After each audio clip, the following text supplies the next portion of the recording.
அனைவருக்கும் வணக்கம். நான் உங்கள் அக்குபஞ்சர் மருத்துவர் ஐஸ்வர்யா. இன்னைக்கு நம்ம வீடியோல நம்ம எதை பத்தி பார்க்க போறோம் அப்படின்னா, நம்ம GP2 அக்குபஞ்சர் புள்ளிகள் பத்தி தான் பார்க்க போறோம். இந்த GP2 அக்குபஞ்சர் புள்ளி எவ்வளவு பயனுள்ளதா இருக்கு, இதை என்னென்ன மாதிரியான நோய்களுக்கு போடும்போது இந்த நோய்கள் களையுது அப்படின்றது தான் இந்த வீடியோல பார்க்க போறோம். வாங்க வீடியோக்குள்ள போகலாம். GP2 அதாவது கால் பிளாடர்ல இருக்கக்கூடிய இரண்டாவது புள்ளி. ஜிபி அப்படின்னா என்னன்னு கேட்டீங்கன்னா தமிழ்ல பித்தப்பைன்னு சொல்லுவோம். இந்த பித்தப்பையோட பொதுவான வேலை என்னன்னு சொல்லி பார்த்தோம் அப்படின்னா, நம்ம உடல்ல கொழுப்பு அப்படின்ற ஒரு விஷயத்தை செமிக்க செய்யறது தான் இந்த பித்தப்பையோட வேலை. அதே மாதிரி இந்த பித்தப்பை நம்ம உடல்ல ஒரு முக்கியமான உறுப்பா இருக்கு. ஏன் இதை ஒரு முக்கியமான உறுப்புன்னு சொன்னோம்னா, பித்தப்பைக்கு அரிவிப்பை அப்படின்ற ஒரு மறுபெயரும் இருக்கு. அக்குபஞ்சர் மருத்துவத்துல இருக்கக்கூடிய அனைத்து பித்தப்பை சக்தி ஓட்ட பாதையில இருக்கக்கூடிய அனைத்து புள்ளிகள்ல ஒரு பாதி புள்ளிகள் தலையில தான் அமைஞ்சிருக்கு. ஸோ இது நம்ம மூளை சம்பந்தப்பட்ட ப்ராப்ளத்தை சரி பண்ணக்கூடிய பாயிண்டா இருக்கிறனாலதான் இந்த பித்தப்பையை நம்ம அறிவுப்பை அப்படின்றத சொல்லுறோம். சரி, இந்த GP2 அக்குபஞ்சர் புள்ளி எங்க இருக்குன்னு சொல்லி பாத்தீங்க அப்படின்னா, நீங்க வாயை மெல்ல திறக்கும் போது உங்களோட காது குருணி கிட்ட ஏற்படக்கூடிய பள்ளத்துலதான் இருக்கு. கவனிச்சுக்கோங்க, பள்ளத்துலதான் இந்த பாயிண்ட் இருக்கு. இந்த பாயிண்ட நம்ம எதற்கு பயன்படுத்தலாம்னு சொல்லி பாத்தீங்க அப்படின்னா, இது அமைந்திருக்கிற இடமே காதுக்கு அருகில தான்.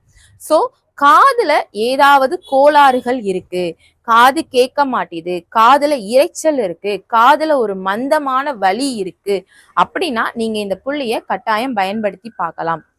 ஏன் காதுக்கும் பித்தப்பைக்கும் என்ன தொடர்புன்னு சொல்லி பாத்தீங்க அப்படின்னா, நான் முதலையே சொன்ன மாதிரிதான் இந்த சக்தி ஓட்ட பாதையில பாதி புள்ளிகள் மூளை நம்மளோட தலையில தான் போகுது. ஸோ ஜிபியோட வேலையே மூளைக்கு தகவல்களை கடத்துறது தான். ஸோ காது தான் நம்ம என்ன சொல்லுவோம்னா வெளிப்புற மூளை அப்படின்னு சொல்லுவோம். ஸோ இந்த காதுக்கு இந்த பாயிண்ட் நல்லா கேட்கும், நீங்க பயன்படுத்தி பார்க்கலாம். அது மட்டும் இல்லாம இந்த பாயிண்ட் அமைந்திருக்கிற இடம் சொல்லி பார்த்தோம்னா நம்ம கண்ண பகுதிகள். ஸோ கண்ண பகுதியில ஏற்படக்கூடிய வலிகள் அதாவது கண்ண நரம்பு வலிக்கு இந்த புள்ளியை நீங்க பயன்படுத்தலாம். பயன்படுத்தும் போது உங்களுக்கு ஒரு நல்ல நிவாரணம் இருக்கும். இந்த பெயின் உங்களுக்கு கண்ணுக்கு கீழே இந்த இடத்துலலாம் பெயின் இருக்கும். இதுக்கும் நீங்க என்ன பண்ணலாம், GP2 அப்படின்ற புள்ளியை பயன்படுத்தலாம். அதற்கு அடுத்து பாத்தீங்கன்னா தலைவலி. எந்த மாதிரியான தலைவலிக்கு இந்த பாயிண்ட பயன்படுத்தணும்னா, நீங்க ஏதோ ஒரு உணவு பொருள் சாப்பிட்டு அந்த உணவு பொருள் சரியாமையினால உங்களுக்கு ஏற்படக்கூடிய தலைவலிக்கு நீங்க GP2 அக்குபஞ்சர் புள்ளியை பயன்படுத்தலாம். பயன்படுத்தும் போதுமே உங்களுக்கு ஒரு நல்ல ரிலீஃப் கிடைக்கும். அது மட்டும் இல்லாம இந்த பாயிண்ட் அமைந்திருக்கக்கூடிய இடம்னு பார்த்தோம்னா நம்ம தாடையில தான் இருக்கு. ஸோ தாடையோட பொதுவான பணி என்னன்னா நம்ம வாயை திறந்து நம்மளை பேச வைக்குது. ஸோ தாடை பூட்டு நோய்க்கு பயன்படுத்தலாம்.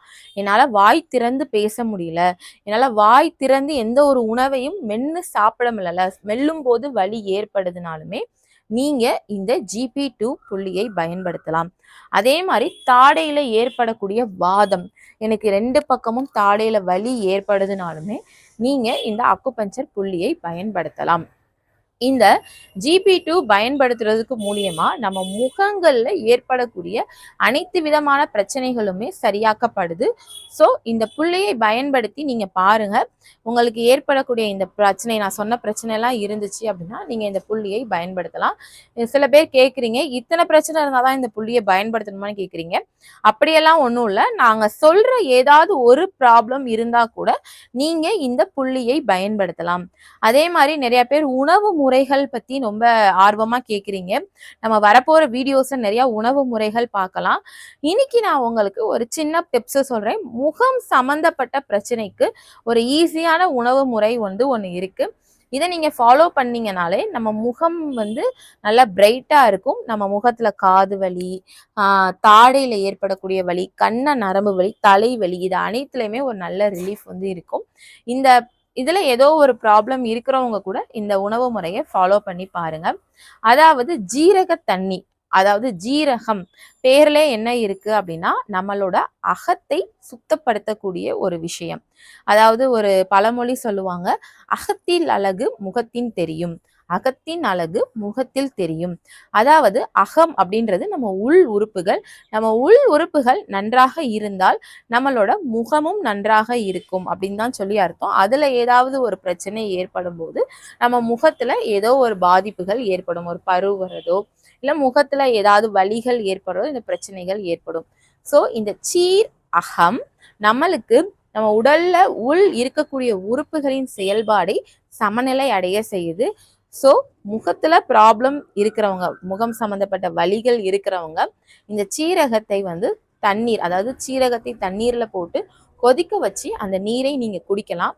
அதாவது ரெகுலரா குடிக்கணுமான்றது கிடையாது. காலையில எம்டி ஸ்டொமக்ல குடிச்சாலே போதும். நிறைய பேர் என்ன பண்றாங்கன்னா ஜீரகத்தை ரெகுலராகவே குடிக்கிறாங்க. ஸோ இந்த ரெகுலரா ஜீரக தண்ணி குடிக்கும்போது அதனால நிறைய இம்பேக்ட் வந்து ஏற்படும். ஸோ ஒரு நாளைக்கு ஒரு டம்ளர் நீங்க மார்னிங் குடிச்சாலே போதும், உங்க முகம் மிகவும் க்ளோவா இருக்கும். ஸோ இதுக்கு ஒரு உணவு முறையும் சொல்லியிருக்கோம், இந்த புள்ளியை பத்தி விளக்கமும் சொல்லியிருக்கோம். அது மட்டும் இல்லாம நம்ம சுகன் அக்குபஞ்சர் கிளினிக் மற்றும் கல்வி மையத்துல இருந்து டிப்ளமோ இன் அக்குபஞ்சர் தெரப்பிக்கு அட்மிஷன் நடைபெற்று இருக்கு. நீங்களும் இதே மாதிரி அனைத்து அக்குபஞ்சர் புள்ளிகளை பற்றி நல்லா தெரிஞ்சுக்கணும், அக்குபஞ்சர் மருத்துவத்தை பத்தி தெரிஞ்சுக்கணும். ஏன்னா இந்த அக்குபஞ்சர் மருத்துவம் அப்படின்றது ஒரு மருந்தில்லா மருத்துவம். நம் உடலில் ஏற்படக்கூடிய பிரச்சனையை நம்ம உடலை வைத்து சரி பண்ணக்கூடிய மருத்துவம். நீங்க கத்துக்கணும்னா எங்களோட இணைங்க. நம்ம இதுல கால் பண்ணி நீங்க கிளாஸ்ல ஜாயின் பண்ணிக்கலாம். ஸோ மீண்டும் ஒரு அக்குபஞ்சர் புள்ளிகளோடு உங்களை சந்திக்கிறேன். அதுவரை உங்களிடமிருந்து விடை பெறுகிறேன். நன்றி, வணக்கம்.